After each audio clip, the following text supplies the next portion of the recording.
Bisakah Anda jelaskan lebih dalam makna pengilhaman verbal? Dan apa bedanya antara pengilhaman verbal dan pendiktean jika Tuhan ingin setiap huruf yang didiktekan ditulis? Seberapa penting masalah ini, apalagi ketika kita menyatakan telah menerima perkataan-perkataan ini dari Allah? Jadi apa pentingnya menerima perkataan yang tepat? Meski diwahyukan dalam bahasa Ibrani atau Yunani, Alkitab diterjemahkan ke banyak bahasa dan punya banyak versi terjemahan. Pastinya kata-kata asli Yunani atau Ibraninya tidak diterjemahkan harafiah. Mengapa penting mengilhamkannya secara verbal? Pertanyaan Christine memiliki banyak sisi. Kita mulai dengan makna pengilhaman verbal. Sebelumnya sudah dijelaskan kalau 5 teori yang salah mengenai pengilhaman bisa dianggap sebagai 5 dosa. Jadi apa itu teori mengenai pengilhaman verbal? Ketika Allah memberikan pemikiran yang melampaui daya pemahaman manusia, dan mereka diizinkan menuliskan dengan perkataan mereka sendiri, ini akan membuat timbul kesalahan yang tak mungkin pernah diizinkan Allah. Karena ketika ia menyampaikan sebuah pemikiran, rohnya akan menuntun pikiran para penulis untuk menuliskan, mengambil dari mereka sebuah hasil karya yang berasal dari pemikiran dan pengalaman tanpa disertai kesalahan. Mengenai potensi minimal untuk terjadi kesalahan adalah faktor yang kita tolak.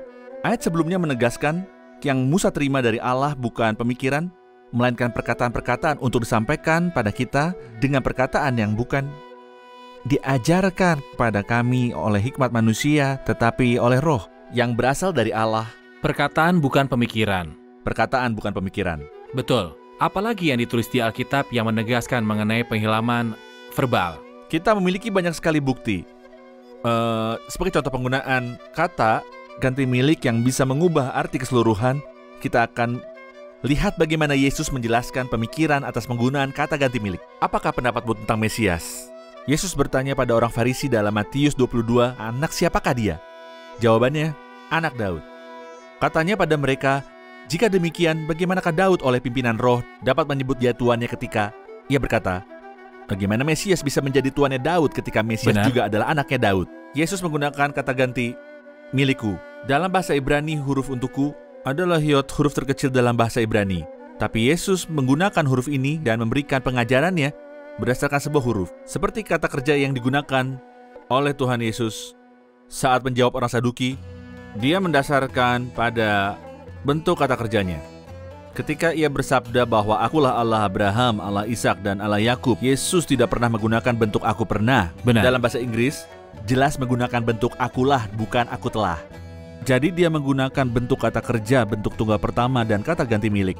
Semua ini membuktikan pengilhaman bukan hanya pemikiran, melainkan juga dalam perkataan verbal. Contoh lain yang ditulis Paulus dalam surat Galatia 3 ayat 16 untuk membuktikan kalau tidak jamak, artinya bukan banyak keturunan tapi hanya satu keturunan yaitu Kristus. Dan bisa memiliki arti yang berbeda. Jika pengilhaman ilahi hanya terkait dengan pemikiran, Yesus tidak akan mengajar berdasarkan hal seperti itu. Contoh lain adalah Ibrani pasal 7, penulis membahas mengenai Melkisedek menyangkut urutan gelar dan maknanya. Seperti misalnya Raja Kebenaran, Raja Damai Sejahtera. Kemudian bagian terakhir dari pertanyaan Christine, dia berkata bahwa yang kita pegang sekarang hanyalah terjemahan, bukan naskah asli dengan kata-kata aslinya.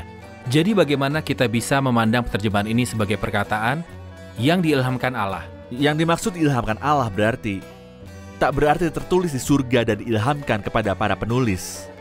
Tapi itu akan mirip dengan berbagai contoh yang sudah kita bahas. Dalam bahasa Arab, aku adalah Allah memiliki struktur sama dengan bahasa Yunani. Demikian bentuk kata kerjanya. Juga ketika menyangkut keturunannya. Kata keturunan terjemahkan dalam bentuk tunggal dan bukan jamak. Terjemahannya sama dengan versi bahasa Yunaninya. Kita tidak mengilahkan kata atau huruf tertentu karena ini bukanlah arti dari pengilhaman verbal. Sebaliknya, kita mengambil konsentrasi pada maknanya, tapi artinya dan terjemahannya yang jelas.